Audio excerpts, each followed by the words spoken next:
साफ करेंगे जो मां आज तड़प रही है।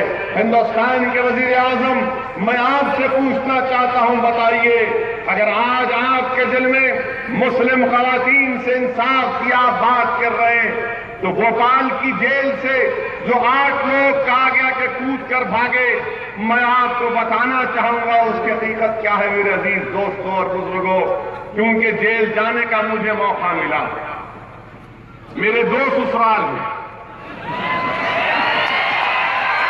मगर बीवी है कि अल्हम्दुलिल्लाह। तो आप समझेंगे, वरना ये बीजेपी वाले सुन के बोलेंगे देखो इन्हें इकरार कर लिए, इनकी 2 घर है। मेरे 2 घर नहीं है, एक ही अल्हम्दुलिल्लाह, एक में ही परेशान हूं। दूसरा ससुराल जो है विदाउट वाइफ, वो हमारे को जेल में रखी हुकूमत लिख जाती।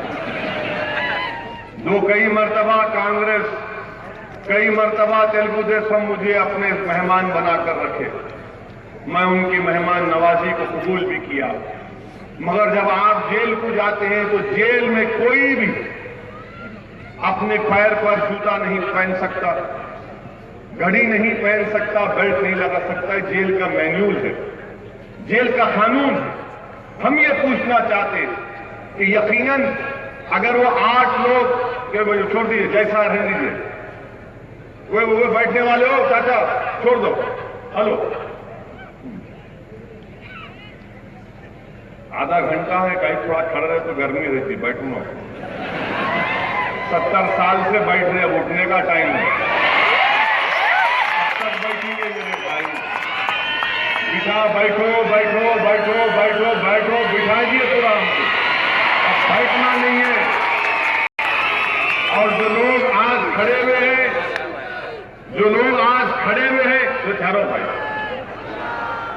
जो लोग आज खड़े हुए हैं, जो लोग आज बैठे हुए हैं, उनको 27 तारीख को खड़े रहने वालों को भागना पड़ेगा, बैठने वालों को उठकर दौड़ना पड़ेगा, ताकि हम अपने कैंडिडेट कामयाब करना हमको इंशाअल्लाह होता है। अब बैठने का टाइम नहीं है मेरे भाई, ये हमारा जफर अली मर्चेंट है, और मर्चेंट का काम ये होगा कि एनसीपी, बीजेपी, शिवसेना की कारोबार को खत्म करना। मर्चेंट का माने ये है, आप जफर अली मर्चेंट के लिए कामयाब करना है। मैं आपसे कह रहा था भोपाल की जेल का वाकया, यकीनन मैं मजम्मत करता हूं कि कैसे वहां पर एक कांस्टेबल को जान से मार दिया गया, मैं कंडेम करता हूं उसको। मगर मैं उस खानदान वालों की तरफ से कहूंगा, बीजेपी के लोगों से कहूंगा कि मेरे को एक बात समझा दो आप, कि 8 लोग जेल से 25 फीट की दीवार कैसा कूदते। अगर मैं इस जलसे में आपसे कहूंगा कि भाई साहब आप बड़ा जोशीला इस्तेमाल किए मेरा 10 किलोमीटर से, चलो अब तुम मेरे को इतना चाहते हो, ये 25 फीट की दीवार कूद के दिखाओ, तो बच्चे बोलेंगे असद भाई तुम्हारी मोहब्बत में माता खाए, उनके आमार को क्या वो समझे क्या, कान में फूल लगा के बैठे हम। और बीजेपी वाले क्या बोलते कि बेडशीट लगा के 32 फीट की दीवार चढ़ गए। मैं टीवी प्रोग्राम में था एक बार, तो बीजेपी के लोग बोले नहीं चढ़ जाते, बोला कैसा चढ़ते, एक के ऊपर एक खड़ा लेके चढ़ गए। बोला ठीक है, 8 लोग के खंडे पे एक चढ़ा, दूसरा, तीसरा, मगर ये बता 8वां चढ़ के दीवार पे बैठ गया, खींचता कैसा 7 मिनट उन्हें ऊपर। चलो ठीक है, चलो 8वां चढ़ गए, और जिन्नात आकर उनको उठा के खड़ा बिठा दिए वहां पे। जिन्नात होते ना भाई, जिन्नात आते बाजोगा करते, आ गए उनके पास, आके उनको दीवार पे बिठा के उनको नीचे कूदा भी दिए। कूदे तो कोई खराश भी नहीं आई, और फिर उन्होंने जेल को क्रॉस करके चले गए। फिर मैं पूछा कि हाथ में घड़ी, ये जूता कहां से आया, तो एक बीजेपी वाले बोले ए असदुद्दीन ओवैसी तू आतंकवादी। बोला नई बात कौन सी हो, पुरानी बात है। हम दुनिया में पैदा हुए तो हमारे वालिद मरहूम कान में अज़ान दिए, एक बड़े वली को बुला के बोले मेरे बच्चे के कान में अज़ान हो, वो बुजुर्ग कान में अज़ान दे दिए। दूसरे कान में मेरे वालिद बोले देखो एक जमाना आएगा तुमको आतंकवादी बोलेंगे। तो मैं जब से याद है मेरे को ये, मैं बोला हाँ ठीक है, नई बात कर, पुराना हो गया डायलॉग। सुन दिए, बोला अगर मैं दिया तो गाड़ी कहीं को नहीं दिया मैं उसको। गाड़ी देते भाग के 8 दूल्हे की बारात के न चल लेते साल के बैठ गए। और अब यहां पर एक अहम बात की है कि पहाड़ पर 8 की 8 पहुंच गए, नीचे खाई है 80 फीट की। टीवी पर आपने देखा होगा, वीडियो देखा नहीं देखा आपने? भाई बहनों आपने देखा? प्राइम मिनिस्टर देखे हो, नोट कर लो, भड़काऊ भाषण हो रहा। टीवी पर क्या देखेंगे, पुलिस वाला वायरलेस सेट पे बोल रहा है, 8 के 8 खड़े हुए हैं, हमसे बातचीत कर रहे हैं।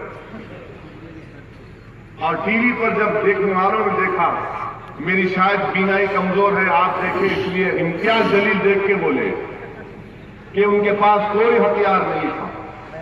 फिर टीवी पर हमने और आपने देखा और सुना कि पुलिस के ऑफिसर वायरलेस सेट पे बोल रहे कि क्या करना, तो दूसरी तरफ से आवाज आई टपका दो, निपटा दो। फिर आवाज आई कि 5 को लुढ़का दिए, 3 का क्या करना, उनको भी लुढ़का दो। फिर एक और आवाज आई कि लाश पड़ी हुई है। एक वीडियो में दिखाया जा रहा है कि मार गोली मार, अभी इसमें जान बाकी है। हम हिंदुस्तान के वजीर आजम से पूछना चाहते हैं, मिस्टर मोदी, हमने सारी दुनिया को इंसाफ दिखाया, कब दिखाया? हिंदुस्तान की जमहूरियत में सारी दुनिया को बताया कि देखो हमारी जमहूरियत कैसी है। कब किया? जब बंबई में लश्कर तैयबा के दहशतगर्द घुस गए थे, वो जालिम हाफिज सईद के इशारे पर बंबई की सड़कों पर, होटलों में हिंदुस्तानियों को गोली मार रहे थे, वीटी रेलवे स्टेशन पर गोली मार रहे थे। मैं सलाम करता हूं महाराष्ट्र के उस पुलिस कांस्टेबल तुकाराम को जिसने जिंदा पकड़ा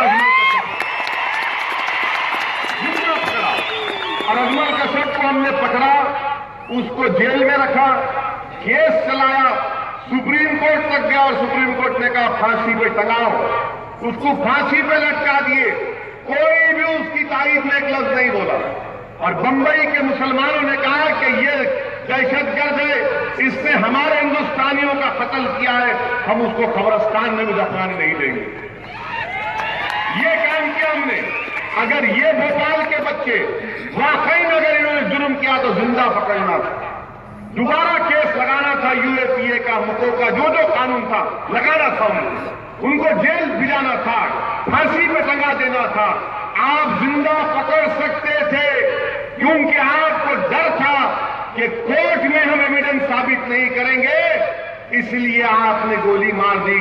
अब मेरा सवाल बीजेपी के और वजीर आजम हिंदुस्तान से, जिन माओं ने, जिन बहनों ने वो नजारे देखे होंगे, उन माओं पर क्या गुजरा होगा मुझे बताइए आप।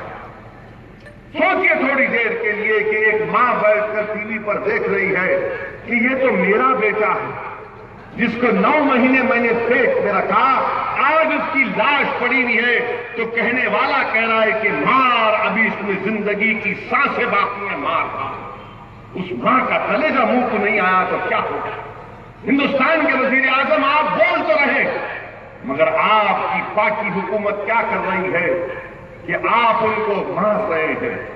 मेरे भाइयों, मेरे अजीज दोस्तों और बुजुर्गों, मेरी इज्जतदार मां और बहनों, मैं आपका खास तौर से इस बात को पहुंचाने के लिए आया हूं कि हिंदुस्तान के वजीर आजम अपने दिल में मुस्लिम खवातीन से इंसाफ की बात नहीं कर रहे। ये आज सिर्फ हमको शरीयत छीनना चाहती है। हमने इस मुल्क की आजादी के लिए अपना सब कुछ कुर्बान किया। सन 57 की जंग आजादी हमने शुरू की। कोई आरएसएस नहीं थी जब, कोई सावरकर नहीं थे जब, और ये कांग्रेसी समझते कि सिर्फ नेहरू किए इस मुल्क को आजाद, सिर्फ महात्मा गांधी किए, सिर्फ सरदार पटेल किए। नहीं, याद रखो, इस मुल्क की आजादी की लड़ाई महात्मा गांधी के हिंदुस्तान आने से पहले अगर किसी ने शुरू की तो हमारे मौजूद उलमाए